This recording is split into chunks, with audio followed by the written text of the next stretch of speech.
हिंदुस्तान घर में घुसेगा भी और मारेगा।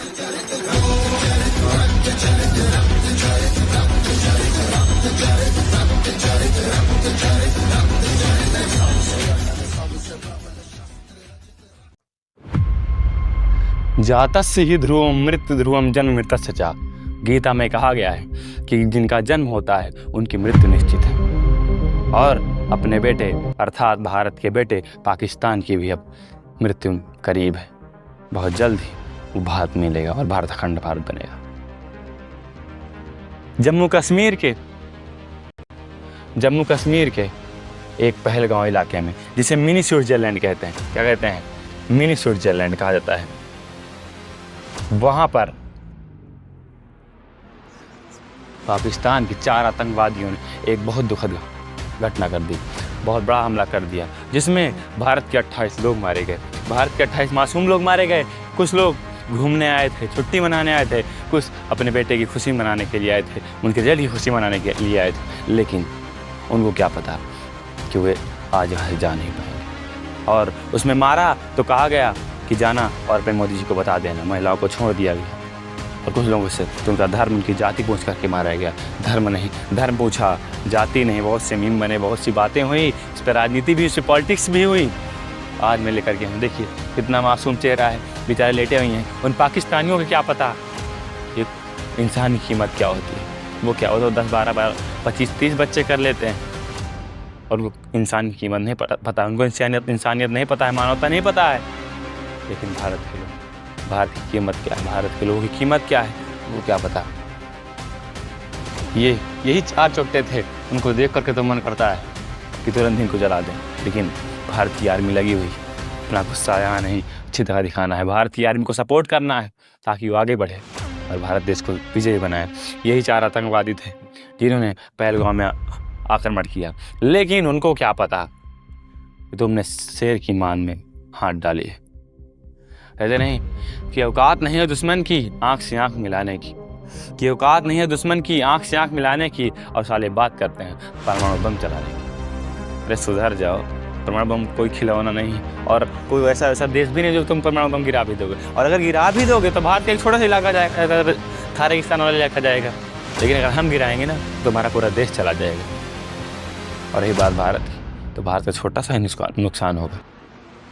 और ज़्यादा मत उड़ो, अभी तो हमने बस शुरुआत की है। कहते नहीं कि ये तो बस ट्रेलर है, पिक्चर अभी बाकी है मेरे दोस्त। मोदी जी बैठे हैं, उनकी पूरी सेना बैठी हुई, आ रहे हैं हम लोग, सतर्क रहना, आगे बढ़ते हैं। इस हमले को काउंटर अटैक करने के लिए, इसका बदला लेने के लिए मोदी जी ने एक ऑपरेशन चलाया, और ऐसा ऑपरेशन, उसका नाम ऐसा रखा, उसके लिए हम उनको बहुत बहुत धन्यवाद देते हैं, उनकी पूरी टीम को धन्यवाद देते हैं। ऑपरेशन सिंदूर, क्या नाम रखा, ऑपरेशन सिंदूर। उन्होंने बताया कि एक सुहाग की कीमत क्या होती है, सिंदूर की कीमत क्या होती है। तुमने महिलाओं को बुज़दिल समझा, कमज़ोर समझा, अब दिखाते महिलाएं क्या होती हैं। और भारत देश की 2 शेरनियाँ ही इस मिशन को अंजाम दे रही। यही भारत देश की 2 शेरनियाँ हैं जो पाकिस्तान को आज रुला के रखी हुई हैं। देखते हैं, ये विंग कमांडर और ये हमारे देश के कर्नल, इन्होंने भारत और पाकिस्तान की जो मिशन है ऑपरेशन सिंदूर, इसमें बहुत बड़ी भूमिका निभाई है। और आज पाकिस्तान के 9 इलाकों पर आतंकी, और वैसे इलाके नहीं, पाकिस्तान वालों की तरह बस आदमी को देखा गोली चला दी। भारत ने बड़ी प्लानिंग के साथ जहाँ पर देखा कि जहाँ पर लोग नहीं हैं, बस आतंकी एरिया जो था, आतंकवादियों का एरिया था, जो ठिकाना था, उसको तबाह किया, जिसमें कुछ आतंकवादी भी मारे गए। लेकिन उन्होंने आतंकवादियों को मारा। भारत आतंकवाद के खिलाफ लड़ता है, इंसानियत के खिलाफ नहीं लड़ता है। भारत के अंदर इंसानियत है, भारत के लोगों के अंदर इंसानियत है। पाकिस्तान वालों के जैसे कुत्तों की ज़िंदगी नहीं है भारत वालों की। चलिए आगे देखते हैं। ये देखिए, जब हमला हुआ इसके बाद पाकिस्तान के इलाके की बात करते हैं। पाकिस्तान की तस्वीर है, ये सारी पाकिस्तान की तस्वीरें हैं। और पाकिस्तान के 9 इलाकों पर हमला हुआ। ये बहुत जैसे मुजफ्फराबाद, सियालकोट, भीमबेर, गुलपुर, कोटली जैसे इलाकों पर पाकिस्तान के हमला हुआ। और जब हमला हुआ तो पूरे पाकिस्तान बौखला गए। उसको क्या पता कि अब क्या होने वाला है, किससे पंगा ले लिया है। उनको पता होना चाहिए कि जितनी बार लड़े उतनी बार हारे हो, कभी नहीं जीत सकते भारत से। 93,000 सैनिकों ने तुम्हारी सरेंडर किया था, ये आगे बताते हैं। और फिर भी नापाक हरकत करते थे। कभी नहीं सुधरेंगे पाकिस्तानी, कभी नहीं सुधरेंगे। अब ये ऐसे ही सुधरेंगे तो वे भारत में मिल जाएंगे। भारत में मिल जाएंगे और आएंगे, हम लोग ही इनको सुधारेंगे, बढ़िया कूच कूच के सुधारेंगे, तब इनको समझ में आएगा। चलिए आगे देखते हैं। अब तो हम जिस समय वीडियो शूट कर रहे हैं उस समय ऑपरेशन सिंदूर का 2.0 वर्जन चालू हो गया है, 2.0 चल रहा है। बहुत बड़ी घटनाएं हो रही हैं। वो हुआ, पाकिस्तान ने भी फिर हमला किया, पाकिस्तान ने पुंछ में, उरी में फिर अपनी नापाक हरकत की, फिर उसने घटिया काम किया, लेकिन उसको फिर अब करारा जवाब मिलेगा। ये देखिए ऑपरेशन 2.0 की कुछ तस्वीरें हैं जहाँ पर air defence system in Lahore का जो एयर डिफेंस सिस्टम था उसको तबाह कर दिया भारतीय आर्मी ने, भारतीय एयर डिफेंस सिस्टम में। अब देखो बात क्या हुई, कहते नहीं कि अपने घर में तो देख नहीं पा रहे हैं, बाहर लड़ने चले आए। अब ये पाकिस्तान का एक इलाका है, ये पाकिस्तान का एक राज्य है बलूचिस्तान, ये खुद ही उससे अलग होना चाहता है। बहुत दिन से विद्रोह चल रहा है, इसने खुद ही बम गिरा दिया पाकिस्तान के ऊपर। ये बलूचिस्तान जो था इसने खुद ही पाकिस्तान के ऊपर बम गिरा दिया। अब भारत का बहुत बढ़िया मौका है।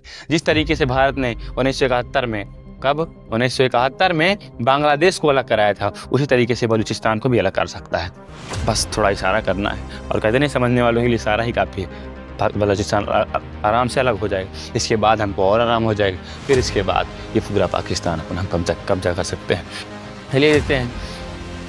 अब भारत को क्या करना चाहिए, रुकना नहीं चाहिए। इधर से बलूचिस्तान हमला कर रहा है, अब भारत को क्या करना चाहिए, यहीं से देखिए। अब हम तो ये बताने के लिए बड़े छोटे शब्द हैं, हमारी बहुत छोटी उम्र भी है, लेकिन भारत सरकार को अपने हिसाब से अब इस समय क्या कर लेना चाहिए। पीओके के साथ साथ जो पाकिस्तान ने भारत का 30% हिस्सा लिया है, पीओके पाक ऑक्युपाइड कश्मीर, इसके साथ साथ पूरे पाकिस्तान को कब्जा कर लेना चाहिए और भारत मिला लेना चाहिए, ताकि ऐसा दोबारा हमला ना हो पाए। पूरे पाकिस्तान को समझ में आना चाहिए कि भारत क्या है। और हमको लगता है पाकिस्तान के लोग चाहते भी हैं, भूख से मरना और जो तड़प रहे हैं, इस तरीके की घटनाएं झेल रहे हैं, पाकिस्तान के लोग सुकून से रह नहीं पा रहे हैं। वो चाहते होंगे कि हम जाएँ भारत में सुकून से रहें, महंगाई की मार न झेलें, बढ़िया से रहें, तो चाहते होंगे, और उनको मिला भी लेना चाहिए भारत सरकार को। ये देखिए इन दोनों लोग के कारण ये सारी चीज़ें हो रही। ये पाकिस्तान सुरक्षोट्टा, ये पाकिस्तान के रक्षा मंत्री, ये इनको देखो, इनको तो यही नहीं पता कि कहाँ कब बोलना चाहिए। इनकी संसद में इनको खुद ही गीदड़ बोल देते हैं, वहाँ के जो सांसद होते हैं वो इनको गीदड़ बोलते हैं, इनके मंत्री इनको गीदड़ बोलते हैं। ये देखिए यहाँ के प्रधानमंत्री शहबाज शरीफ और ये वहाँ के रक्षा मंत्री, इनको पता नहीं है कि देश चलाया जाता है और भारत को उड़ाने हैं। इनको देख कर शर्म आती है।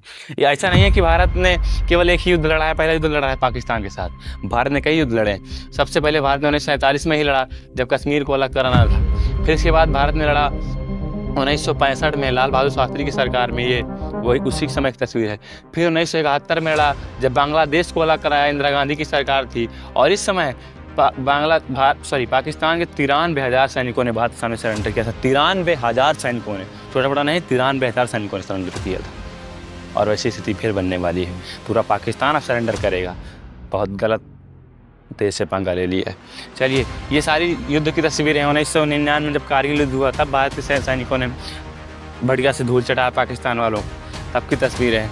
अब आ गया ऐसा समय, मोदी जी ने बहुत बड़ा फैसला लिया है कि जितने भी हमले होंगे, आतंकी हमले, वो सभी युद्ध माने जाएंगे और हम भी उनका बढ़िया से जवाब देंगे। जो होगा देखेंगे खूब बढ़िया तरीके से, अच्छी तरीके से लड़ाई होगी और जंग होगी, और इसके बाद हम जीतेंगे और फिर से हमारा बनेगा अखंड भारत। और हम कहते हैं, हम लोग आप लोगों से बस यही गुजारिश करेंगे कि झूठी खबर मत फैलाइए। भारत की मीडिया, जितनी भी मीडिया है, रद्दी मीडिया, हम कहते हैं अब तो सुधर जाओ मीडिया, अब तो सुधर जाओ। इसका न्याय कम से कम देश की बात है, टीआरपी मत बढ़ाओ, अब देश का साथ दो। जो झूठी फेक खबरें फैलाते हैं, ये फैलाना बंद कर दीजिए। और लोगों से गुजारिश है कि भारत की इंडियन आर्मी और भारतीय सरकार का आप सपोर्ट करें और भारत को विजयी बनाने में काम करें। जो होगा देख लेंगे।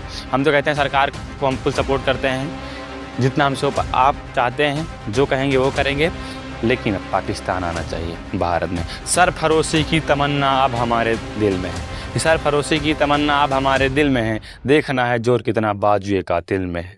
बस इसी के साथ अपनी वाणी को विराम करता हूँ। जय हिंद, जय भारत, अखंड भारत, जय अखंड भारत।